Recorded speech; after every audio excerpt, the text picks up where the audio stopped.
I've looked at and everything that I've observed, I've heard what they say about themselves, and it's always in everyday conversation. It's the belief that they've grown up with. One lady I've heard is that she's the big one in the family, and when you peeled all those layers back, it's not actually that she's the big one, she's the eldest one. Right. So how is that translating backwards? And not only that, when you ask people what is it that they really, really want, what is the underlying feeling it will get for them? You know, is it confidence? Is it love? You know, what is it really meaning to them? It's not the fact that they want to lose weight. You know, some of them are carrying stress from other people. Some don't even want to look at themselves in the mirror. And when they look at themselves in the mirror, they're just criticizing themselves the whole time. So where does that criticism come from? It comes from other people. It comes from what they believe that they've heard. We've basically been hypnotized all the time in the press. So they're carrying around everybody else's stuff that they've bought into and that they really want to shake loose to be what they really want to be. And that is basically, everybody wants to be happy. They think that when they get something, they'll be happy when they get it. But what is that real feeling, peace of mind, fulfillment, whatever that is, that's what they're really seeking. And that's how that's what I'm looking for when I listen to people. What is it that you really, really want? And it's not just to lose the weight, it's always that something else. I can say from my experience, when I look back about 3 years ago, I visualized myself a much more healthier, vibrant person. Someone showing up every day, especially in doing what I'm doing as a speaker, having that, I don't know, that aura about me. I'm feeling great, and because I'm feeling great, people start to feel great about themselves. The thing was, originally I was addicted to the scales, and if the scales said whatever it said, I wasn't happy. Now that I've lost all this weight, I haven't stepped on a scale for over 1.5 years, so I couldn't tell you how much I weigh. But I don't need to know how much I weigh. That's not what it's about. It's how do I feel? How do I feel about myself? How do I feel like when you look in the mirror? And for me, it's really, really fine. In fact, it's more than fine. It's great. And I think it's about educating people to not be a slave to the scale. It serves you no good at all. That was my major breakthrough. Yeah. Because I mean, for me, it's always like a pound here, £2 here, and obviously that got greater and greater and greater. But I'm not talking to excess, but you know, when people say you get middle-aged spread, and you're looking and you're thinking, also, what else can I do? But what I was doing is getting out of the bed and rolling onto the scales in the morning. Seriously. And then wondering why, it's not moving. It can't move. It's not going to move. Where energy flows, where your attention goes, so it's not going to move. It's like watching a boiling kettle. You know what? When I decided to take up that extra class, because I've been doing everything at home, that's how my mind was set from the old athlete's point of view. Going out there, do that extra class, and then nothing still was moving because I was still rolling out of the scales. I got myself chained to a number on the scales. When I said, something's going to have to change, let me just put those away, because as long as I'm staring at it, nothing can happen. And within the 12 weeks, that's when everything shifted, because I was putting in the work, I was enjoying the work, enjoying the workouts. But as long as I was looking at the scales and basing everything on a figure, it couldn't move. And when I took it back out, and 12 weeks later, everything just disappeared. So much that I had to keep on getting on and off because I couldn't believe what I was seeing. So we're more than a figure. And I think, I was happy with myself, and I am happy with myself. The thing that I found out for me is, as I was asking myself questions, as they were coming up, because unless you're aware of the thoughts that are going through your head, I was surprising myself more and more of all the stuff that I brought myself into. I put a pound on every year. So, I'm like, wow, where did that come from? And that really shocked me when I actually caught that thought. It's about catching the thoughts. So what else was there? And as I was going around, from day to day, all these other thoughts were coming up. And I had to think, wow, is that true? And then change them. It's amazing the amount of stuff that we buy into. That's not our stuff. I've had to look at that really, really closely. Mm-hmm. And consciously, and I say consciously, I've had to remove a load of those things, the foods in particular, because when you look at that, is it really food? What is it that people are ingesting? Mm-hmm. You know, the chemicals, and what does it do to our body? So for me, when it comes back to tackling this weight issue, I believe we start with our minds, and a lot of people talk about the mindset development and whatever.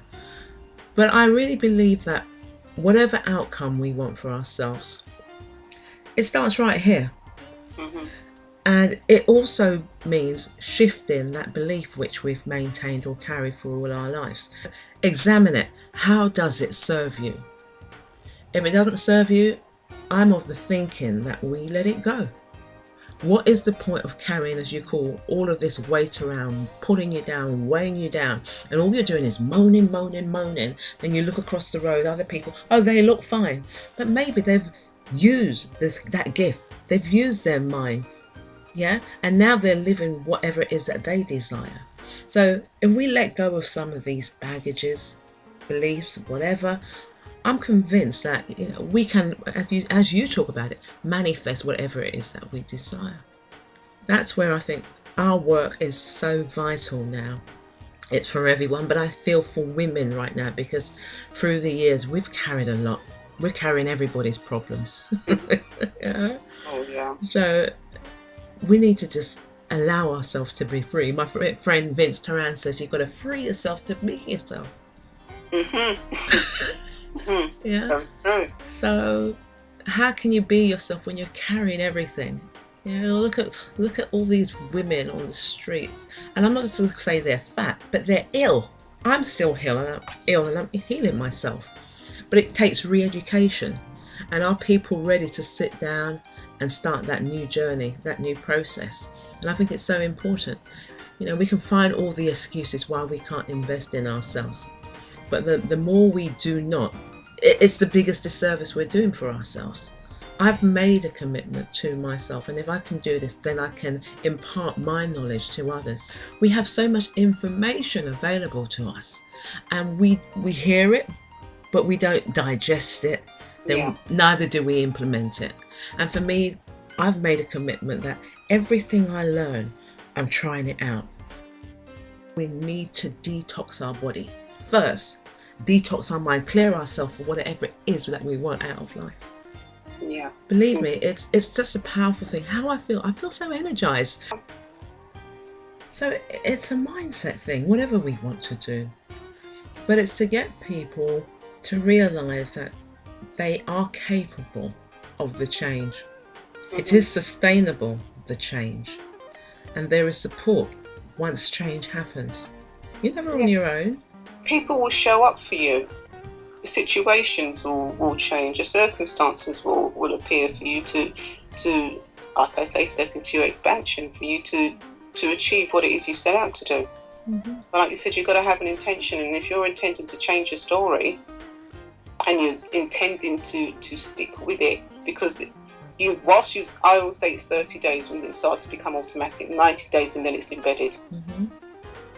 Because the minute you decide you're going to take a day off, you start to turn right back to your old self. Mm-hmm. You unwire those new neural connections that you've made, and you go back to those big, thick, chunky, ingrained ones that kept you where you were before. Mm-hmm. So it's important to keep going, keep using the tools, using the affirmations, standing in the mirror and declaring those, as daft as you may feel. If you're walking out and you're going for a stroll, use the affirmations as you're walking along. Mm-hmm. For some people, it's like affirmations aren't really the thing. Oh, they don't really do anything, really. But if you rewire your brain to think that way, mm-hmm. if you let go and play like a child does, mm-hmm. if you tell a child to be a bunny rabbit or play a cat, it will play a cat all day long. Why can't we play healthy all day long?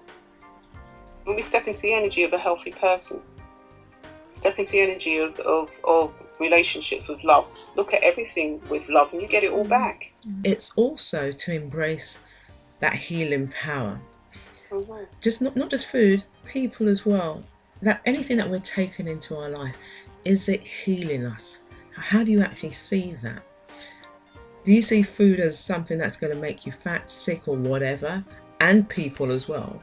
Or do you see something that nurtures you, that brings about growth, that actually spreads and sprinkles on people and you see them growing as well? For me, that's just so important. I have to be so objective when I look at food and I say, yeah, that's going to be a healing source for me. And when people see me, they're actually feeling a different kind of energy. And that's what I want for myself more than anything else. If I can be that for myself, then I'm sure people will taste some of that. We've got to be feeding people all the time. What's the point of us being toxic, going around trying to deliver our services? So what are we giving to people? They're picking up our energy. It's so important that we work on ourselves in whatever areas that we're working, to be the best at what we do. Have that smile on our face so people feel us before they even see us. They can feel that warmth, that energy. They want some of what we've got. How did we get it? Well, that's what we share with people, yeah? And then we grow together. And we're always going to reach different levels, not necessarily at the same time. And I think this is one of the biggest things and challenges people face. They want to see the change, and you mentioned it so many times. It takes little steps. Those little steps produce big results. That building which we look at and think, wow, what a marvellous building. But it took 5 years to build. It didn't just appear. Yeah? There was work going on. There were some deep foundations being laid. There were structures being put in place to hold it all together. It didn't just happen. And that's what it's all about when we're building ourselves, developing ourselves. They had to clear the whole ground. They had to graze the ground. And that's what I call the detoxification. Yeah? The building couldn't go up until everything had been cleared. So that's how I see where we're going in what we're doing, the services we're delivering, and helping people to have that building, that solid building. Well, that's pretty clear. Where you mentioned the metaphor for the building didn't just happen in 5 years. It's true, it does take baby steps, but you keep moving forward. You gain new tools, you implement. If they don't work, let them go. If they feel good, run with them. You learn, and the thing is that people think they've left school and that's where the learning ended. It doesn't. If you're not learning, you're not growing. If you're not redeveloping your mind, you're not growing. Readers are leaders. You've got to keep reading. Keep that mind going. Keep, observing what's happening around you and notice the effects so that you can check the way that you do things, the way that you think about things to change what's going on the outside. You've got to think about what's going on the inside. Because you're affecting your world on the outside. So if you want greater relationships, you've got to see yourself as having greater relationships. You've got to come from a place where you are that greater relationship first. Because what I see a lot is people saying, oh, I want a new relationship. If they've just left one and they want a new relationship, they're only going to get the old relationship with a new phase. Well, it's a new face, and the old relationship is what they're attracting because they're coming from the same place that they left. They just left that person that left that old relationship. So same relationship, new face. But if you want something new, you have to become that first. You have to be that first. And you have to be that new relationship in every respect. So if you want respect, if you want love, if you want to have communication, you have to be the communicator first. You have to be the one who gives the love first, and you have to feel it first before you step out and attract that relationship. And in doing so, you will attract what it is that was missing in the old relationship. Yes, they'll have a new face, and yes, you will have a new relationship, but it starts with you first. And it starts like I said, it starts with your health, wealth, absolutely anything that you want. It always starts with you first from the inside. So reading up, self-development, because you are the change in the world.